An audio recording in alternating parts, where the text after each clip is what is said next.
explanations by my slide. So first I'm going to the introductory programming, and then I will go. Okay, is it okay? Any question? Yes. Okay, now I'm starting. Okay, please watch this program. This program name is reminder.java. This is the name of the program. And I have a class which is called reminder, and it consists the main function, public static void main function. Now, inside this function, I would like to take a scanner class objects because I want to take two input from the user. So I create an object which name is scanner in, and then I call in.next integer 2 times. Okay, so I take from the console to input. Now I'm doing here n3 equal n1 divided by n2, and then system.out.println. Is there any error in this program? Do you think is there any error in this program? When you compile this one, there is no error. There is no error in this program. Okay, but if you mistakenly delete the semicolon, then if you compile this program, there is an error. The semicolon is expected. So, and where is the error? It's showing that one. So you are detecting the error, right? Sometimes we may have underside, I mean, the bracket of closing bracket is not there. So when you run this program, so that times basically you will have the error has been shown that the closing bracket is not there. So this kind of errors has been detected during the compilation time.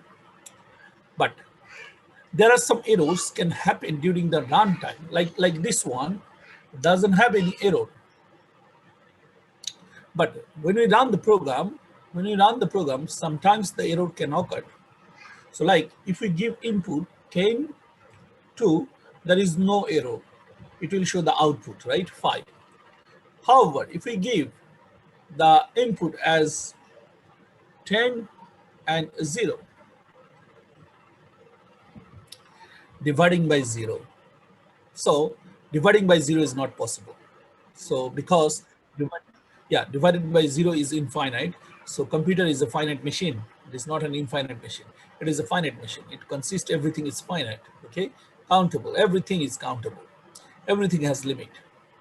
So that's why n3 equal to n1 divided by 0, it's representing a compilation error, and runtime error. So this one is an error. So when the error has been created, that time what is happened? Let's see what is the things is happened internally. You know, as we know that Java is a Java interpreter run this code, the class code, bytecode, right? So when the bytecode is running one by one, so that times he took two input and then he came to here. When he's gonna executing this one, that times he find out that dividing by 0. So he creates an exception. So error, there are two kinds of error we can say. One is called actual error. This one is recoverable. You can recoverable. You can recover this error somehow. The program should not be terminated. Okay, so you can recover that one. And some error that is not recoverable.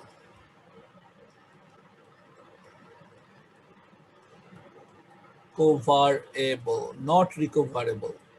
So the recoverable errors are basically called exception.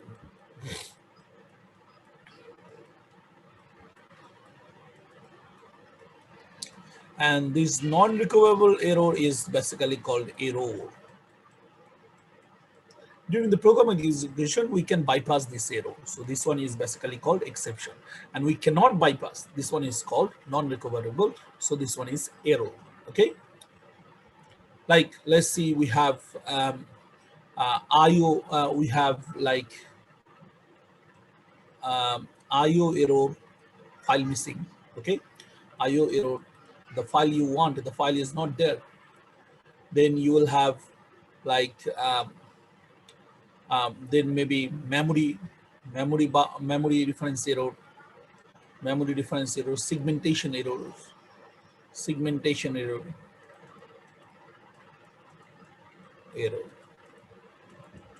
memory reference error. So this kind of error are called error. Basically, you have to terminate your program because those are dealing with operating system. They will deal with operating system directly, so they can provide error message by the operating systems. But here in exceptions, those are recoverable error. So basically, exception is an event. Exception is an event, which is means that exceptional event, which is highlighted that exceptional event. That means it will terminate the program also. It can also able to terminate the program. Okay, so actually it create an object of exceptional object. So when event is created, the times an event can be created to create an exception objects. Exception objects, basically objects. Fine. So how to create exception objects? There are two ways to create the exception objects: automatically by yourself, I mean automatic, and another one is, let's say, JVM or interpreter.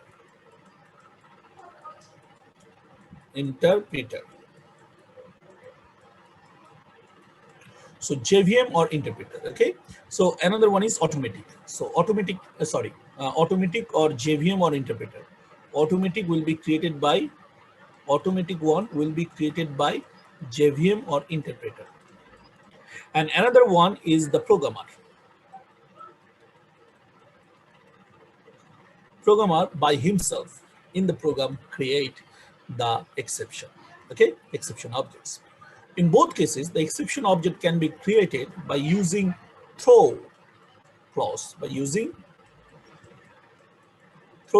throw, and then object will be created like throw exception.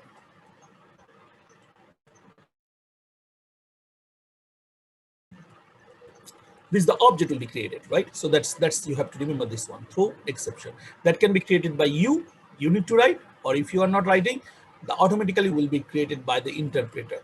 Okay, so the interpreter will come, and when you see that that here the error has been occurred, so he will throw an exception. He will throw an exception by himself. So he will throw an exception. Okay, so here he will create a throw exception. Now the question is, this one is an object he will create. When the object will be created, so that means it is an address, memory address. It has a memory address. So this memory address, usually, if you are not handling this one, then usually it happens that these objects will send to JVM, and JVM send it to OS. OS terminate your OS show message, exception message, and terminate your program, and terminate your program. So how? When you throw exceptions, JVM will hold this one, and he will show message and terminate. Like here, whenever he got an exception in any statements, so that times he create an object of throw exception. This will send to JVM operating systems, and JVM will send it to operating system. Operating system will show you the result and give a message and then terminate the program. Let's see how. I'm giving 10 and 0, which will create an exception here.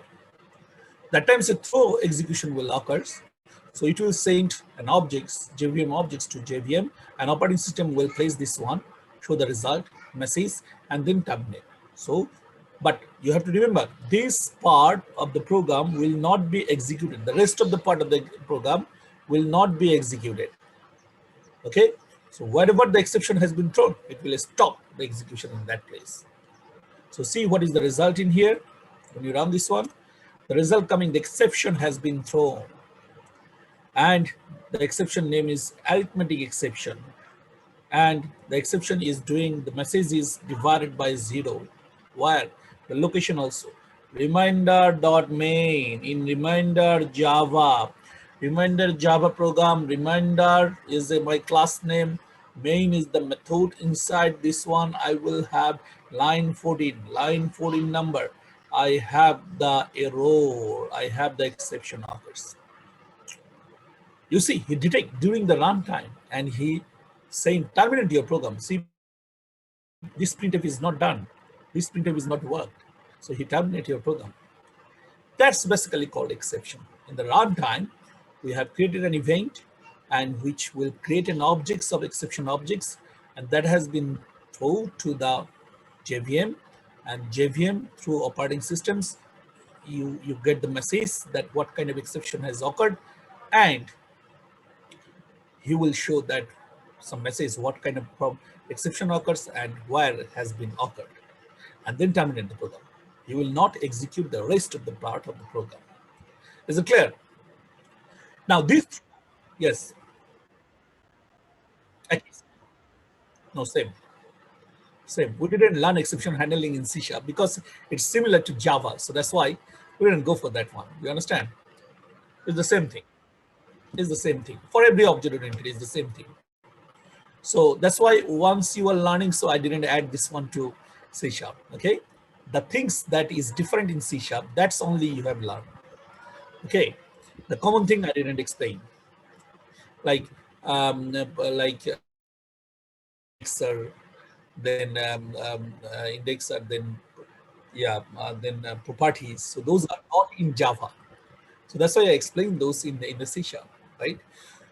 So those are common. That's I didn't go for that one. Okay, so that's we did. Okay. So the exception handling, everyone is the same. Every subject is the same. Every operating object-oriented programming is the same. Okay, so it will not go to the rest of the part. So now I want to, now our task is to, the subject, the chapter name is exception handling, not exception handling. How to handle this kind of exception? That is your task. That is your study materials in this chapter. How to handle the exception? Okay, that's what we're gonna learn. Okay, the first things we're gonna learn that how to handle this exception. Let's think about this one, particularly this one. So we are telling that okay, we can do like this. We can write programs like that. Okay, where now I can delete this one, right? So you already learned, right? So I can delete this one. Okay.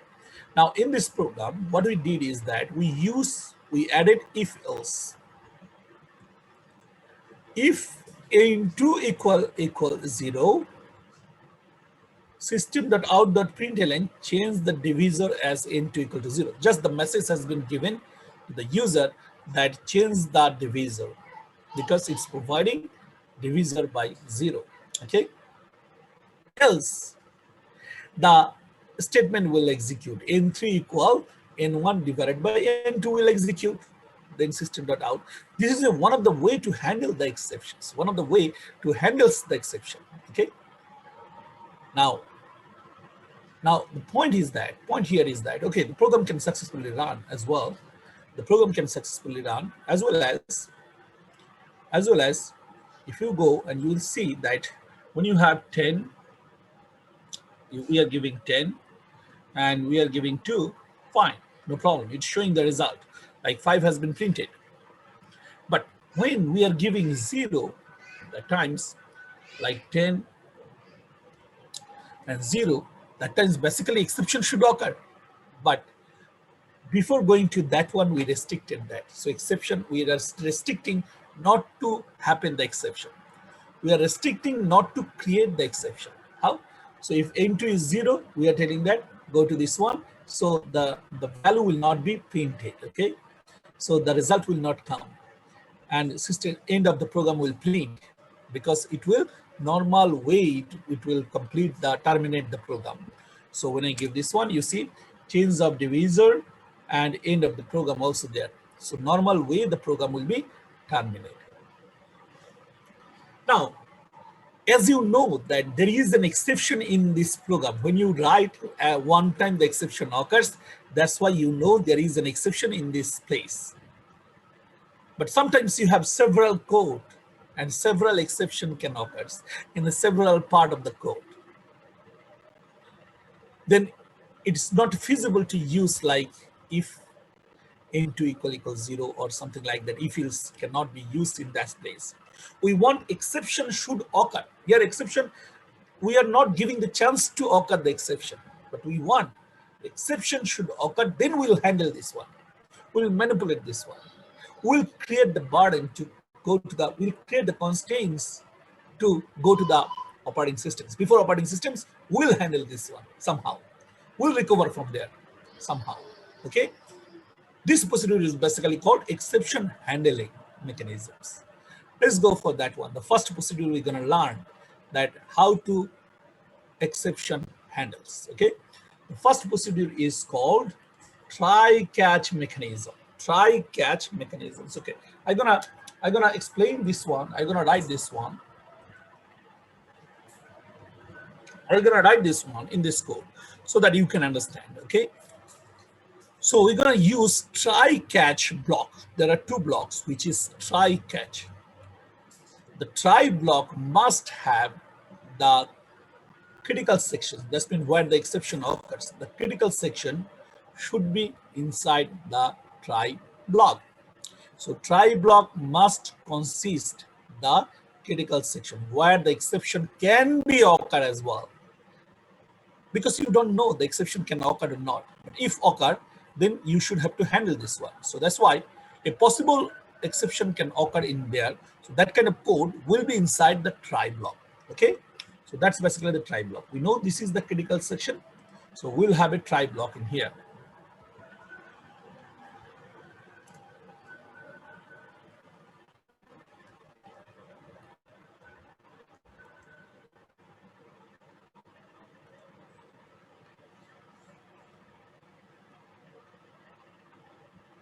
Okay, fine. So this is my try block.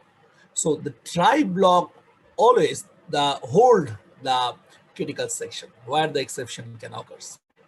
And also the try block will correspondence with a catch block, at least a catch block. Try block will always have a catch block. Without catch block, if you want to run, without catch block, if you want to run, you will say try without catch. You should have a catch block or finally block, okay?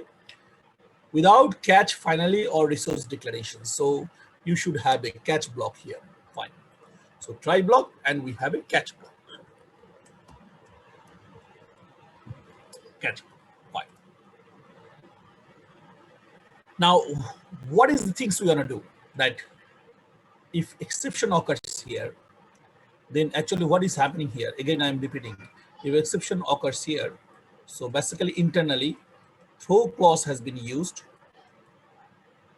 and create the exception objects.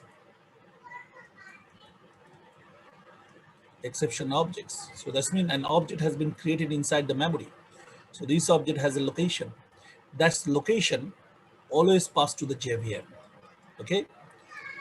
As these ones are inside the try block, before passing to JVM this one, our try will hold this one. Hold this one.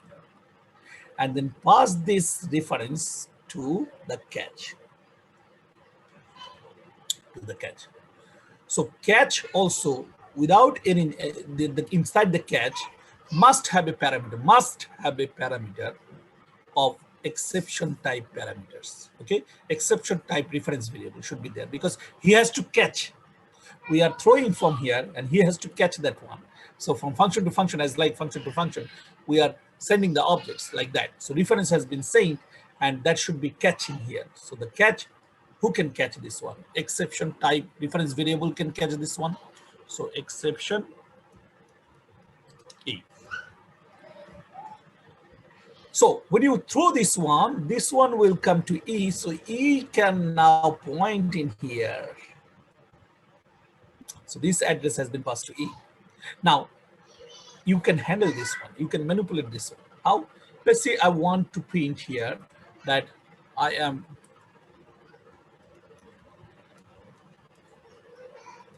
You can say that please change the divisor or something. You can say, right. I am. Let me. I'm just telling that at the rate of catch, and I am also printing. And I am also printing plus. I'm also printing e dot get message. So e dot get message is here. We have a function. This object exception objects has a function called get message. Will provide you the message of the exception. The message of the exception. What is the message of the exception? So that's we did now. We can catch this exception and we pass this exception to the object reference, and then through this reference value we are accessing the objects. Okay, so that basically operating system do, and operating system terminate, but we are not going to terminate our program. You understand? Usually operating system do the same thing, terminate your program. But here we are not telling to go to the operating systems. Before that, we are handling this one by ourselves. So we are printing them and without terminating the program.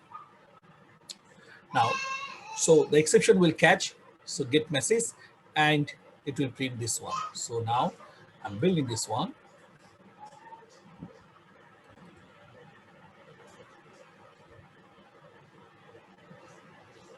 So N3C, N3 not find out N3. Why? Because N3 you make a local inside this. The scope of N3 is within this block.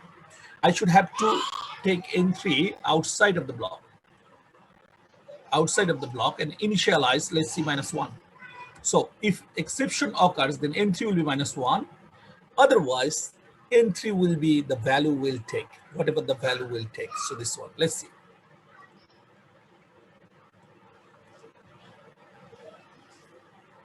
So I'm now compiled and then I'm running this one. So let's see, we don't have the exception. What will occur? So 10 and we have 2.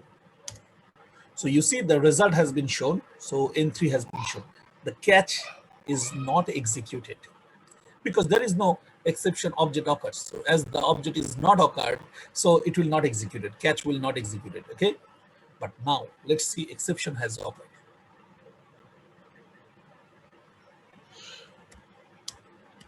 0. Exceptions occurs. So this one has been executed and then this one has been printed, and this one will be -1 because this code will not be executed. Because before executing this code, the error has been occurred. So the rest of them will not be executed in the try. Inside the try, the rest of them will not be executed. So this code will send from here, thrown from here. So he will catch and send this one to exceptions, and then we print the message. See, the message is divided by 0. Only the message. If you want to print the full, as like operating systems, you can just print E. Line.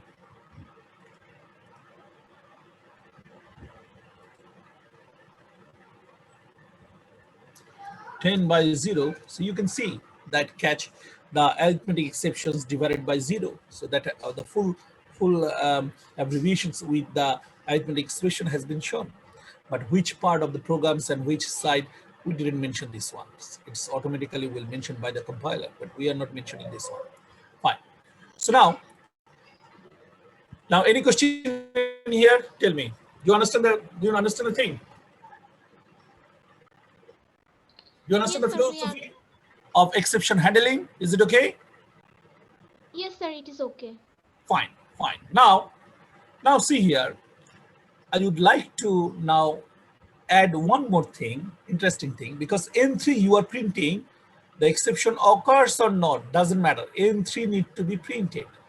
So rather than writing this normally, we can write this one in finally block.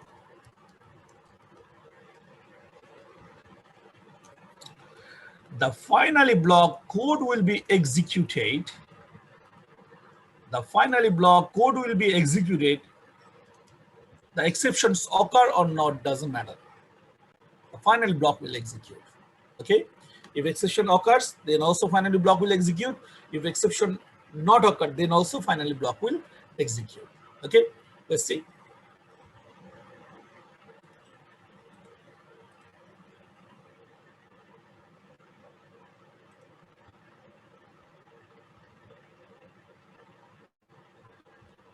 Now exception not occur.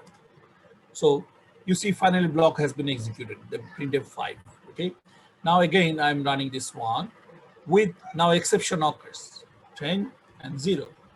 Then you see this one will execute and then finally block will execute. So finally block always execute. What is the benefit we can gain than the previous program? The benefit we can gain that our program is not terminating by the operating systems. It's execute fully because handle the we handle the exceptions by ourselves. Okay. Now see, one thing you have to remember that the there are different kind of exceptions we have. I will talk about this one. Different kind of exceptions like arithmetic exception. Arithmetic exceptions. There is also array index out of bound exception. Array index out of bound bounds exceptions. So this is different from this one. So the object is creating here should be matched with the catch. Then the catch will execute. Otherwise, the catch will not execute. So here basically, and the father of these two is basically exception. The father of these two is the exception. They both inherit exception class. So when you create arithmetic, so exception is safety. Exception reference variable can refer these objects. Exception reference variable can refer these objects. So this one is safety. We can call exception because he is the father. Any exception occurs, he will match this one. But sometimes people write like here, we are writing array index out of bound exceptions.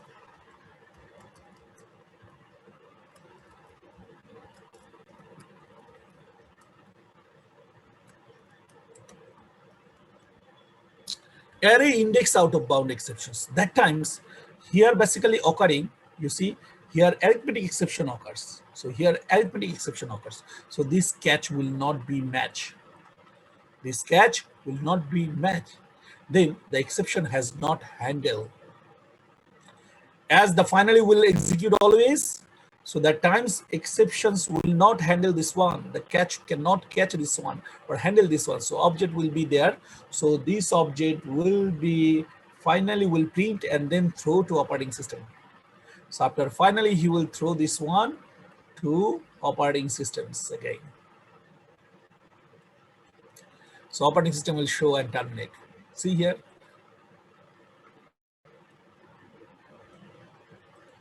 I'm running this one with 10 and 0. Now see what will happen, that this block will not be executed because it's not matched with the exceptions and the exception has not handled. Although finally will run, but the exception has didn't handle. Catch is not taken this one. So exception has not handled. So this object will be again throw from here to the operating system. So operating system will terminate this one. See here. See, -1 will be printed first. Finally will execute. -1 will be printed. And then the exception will be created. Exception will be created by the operating system as well. So that's why whatever the exception has been occurred, you have to put same type of reference variables. So here we should have arithmetic exception. So we should have arithmetic exception. Then the catch block will execute. Then the catch block will execute. So see.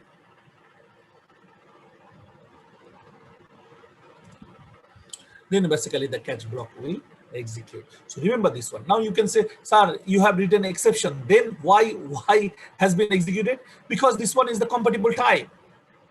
We have used polymorphic difference. The parent's reference variable can accept, arithmetic exceptions can accept whatever the object, child object is. So he can accept that one.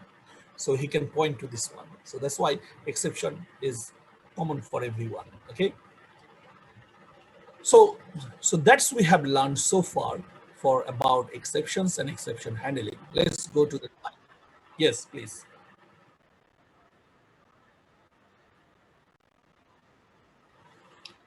Like in your program, somehow you want to give the message, whatever the exception is, occurred or not, doesn't matter. You want to give the message, then you can use finally. Okay. So if exception occurs, if handle or not, doesn't matter. Finally will execute. So always execute. So if you want some message, always given. So that time finally you can use. Okay. Now, now let's go to the slide now. I'm going to the slide now. So let's work with the slide now. How much time we have? 5:25 we have. Fine, no problems. So now we are going to learn errors. What is error? Errors are the wrongs that can make a program go wrong. So errors, if you have made some wrong in the program, so that times error can define. So an error may produce incorrect output or terminate the program execution. Error can occur during the compilation time. We have seen semicolon is missed, or maybe the runtime. We also see that the divided by 0 or something. Okay, so those are also error. Okay, exception is a part of the error. So compilation time or runtime, anytime the error can occurs. Okay, so compile time errors, like in the programs we have some syntax missing, like you see that semicolon is missed, so that times basically the missing semicolons, missing brackets in class and methods, misspelling the identifier, missing double quotation in the string, use of undeclared variable, if you use incompatible type assignments like wrapper class to normal object or normal object to wrapper class, normal primitive type to wrapper class objects, wrapper class to primitive type objects.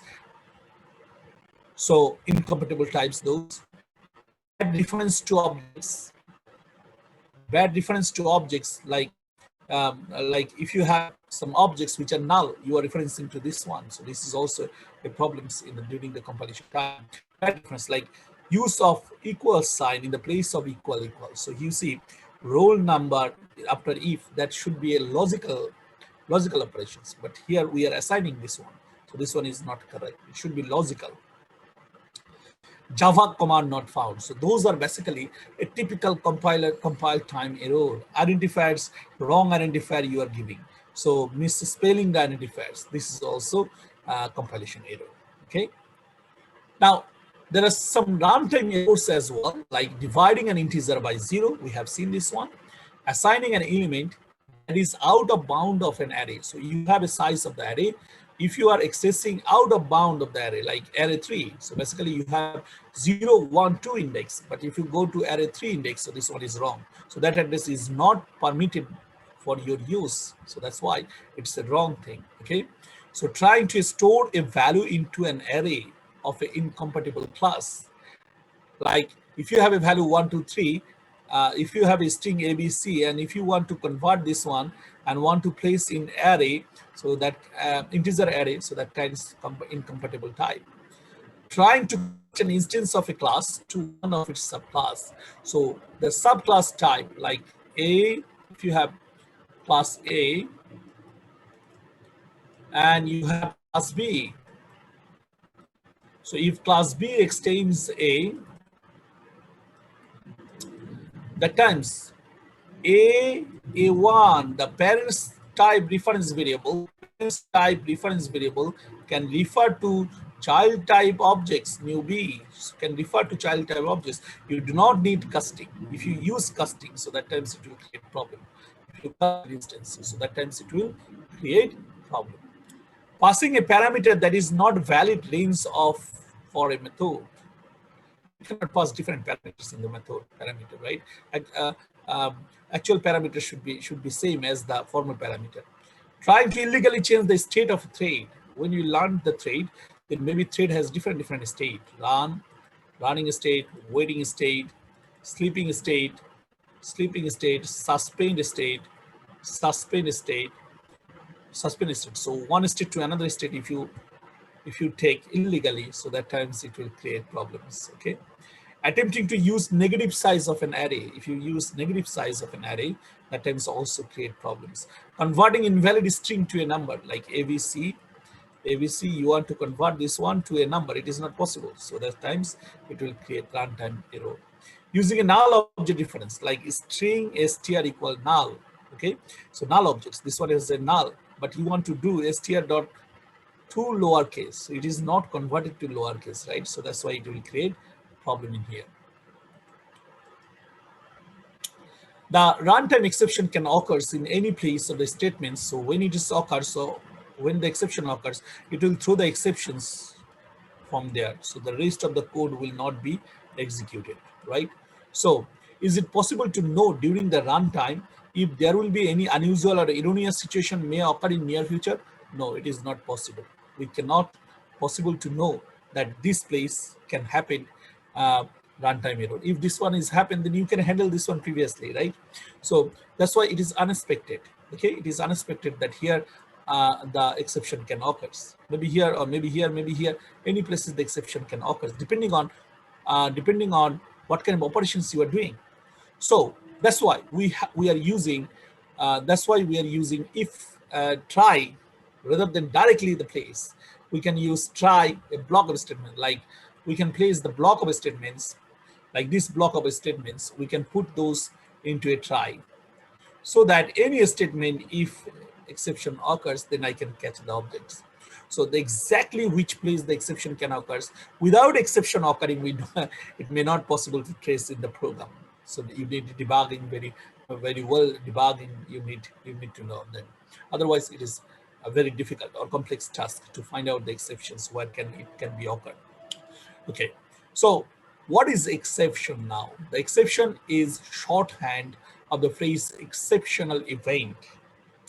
Exception is an event occurs during the execution of a program, disturb the normal flow of the program instructions. So normal flow will be disturbed because you will terminate from there with a message. The message looks like this. So where we have the main like java.lang, this one is the exception type. What are the exception object has been created, and this one is the message that is providing divided by 0, and this one is the class name. Exception demo is the class name. Dot main is the method name, and this is your file name exception demo.java, and this is your number of line, which line the exception occurs. So that way basically we can detect where basically the exception has been occurred after compilation. Okay, so exceptions is an objects. So when exception occurs, basically an event has been created and throw an exception objects. So describe an unusual or erroneous situation. I'm going faster because I already explained those. Okay, so usually exception object is not caught, then interpreter will display error message and terminate the program. Here interpreter say, but without operating system, no one can terminate you. Do you understand? So obviously it will go to the operating system. Interpreter is a part of JVM. So through JVM, it will pass to the operating system. Then operating system will show the message and then terminate you. So that's we are telling here that if you have a normal flow execution of the program, and also you have some exception execution flow. When the exception occurs, so a part will be through the exception. Okay, a part will be through the exceptions.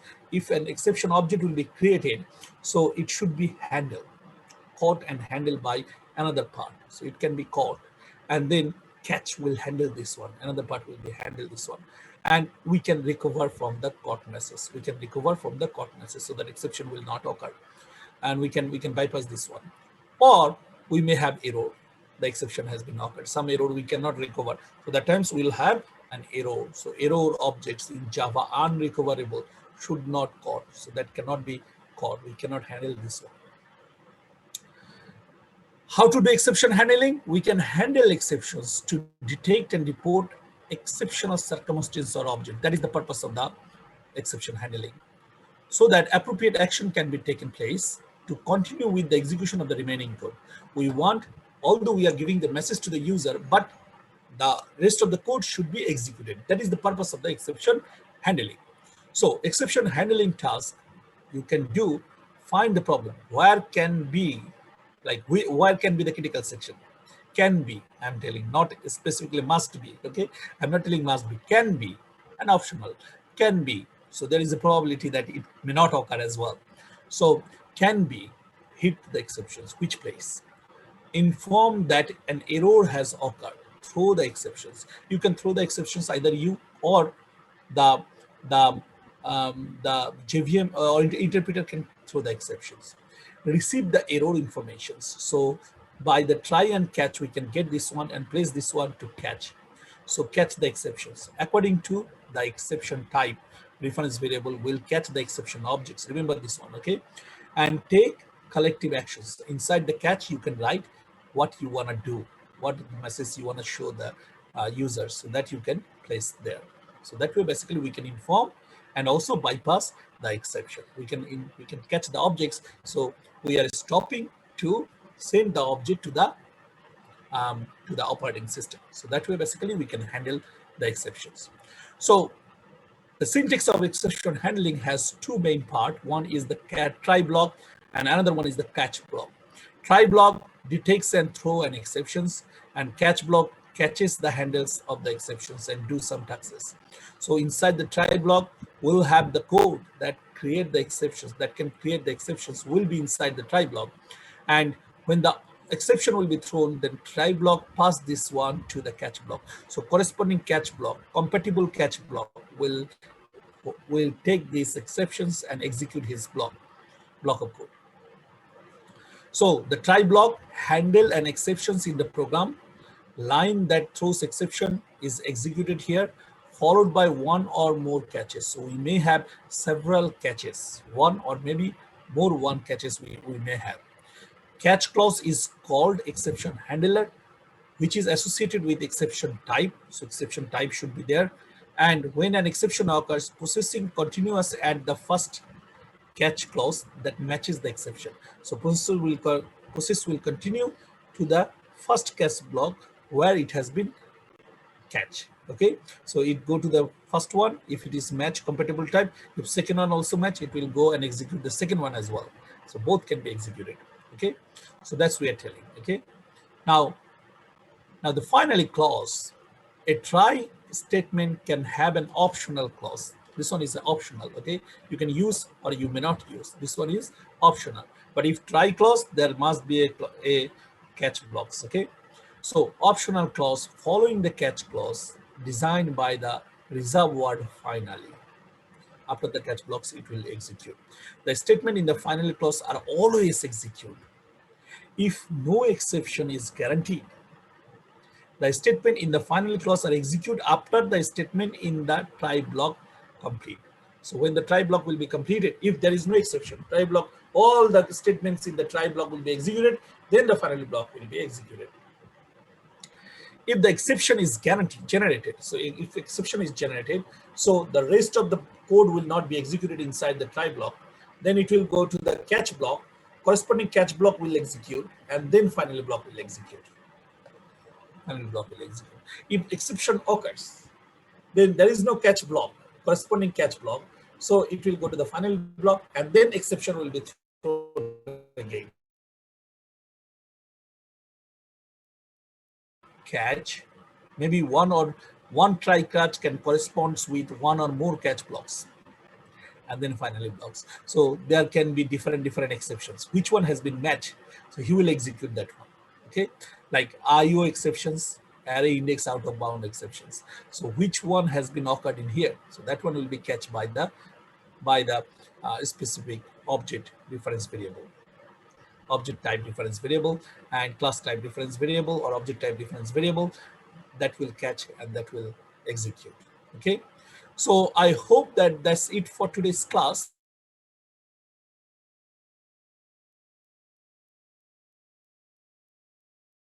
Okay, we have 12 minutes. So let's go for this one. Okay, slowly we can execute this one. See here.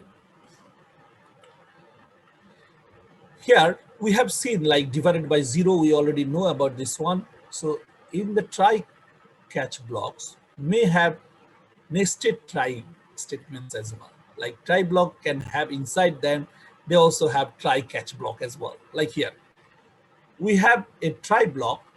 The try block has a data. We have assigning a array.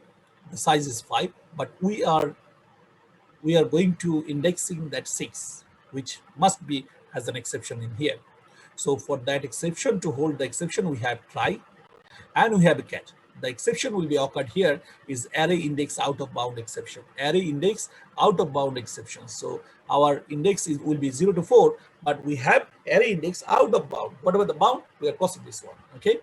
So system.out.println AR. Then what is the message? We are printing this one. So this is my try catch block. After that, we have, so if exception occurs, then catch will catch this one and then we'll go to here. If exceptions will not occur, then we'll execute this one and then we'll execute this one. Okay. So if exception occurs, then the rest of the part, like if some statements in here, so the rest of the part will not be executed. You understand? That's, you have to remember this one. And then this try catch. So this try catch will hold this one, and then this try catch, if some exceptions occur in here. Let's see if I have here divided by 0. So these exceptions cannot be catched by array index out of bound exceptions. So it will come in here. And then this exception will call. So this try will catch that one. And he will go to this one and print that one. So either this one, or if this kind of things will be here, so that times this try will be manipulate this one, that objects. And then he has the catch, that catch will manipulate this one. In that way, basically, we may have nested try statements. We may have nested try statements. Okay. Multiple catch blocks we'll learn next class. Okay. Multiple catch block. Let's go for your attendance. Ibrahim, are you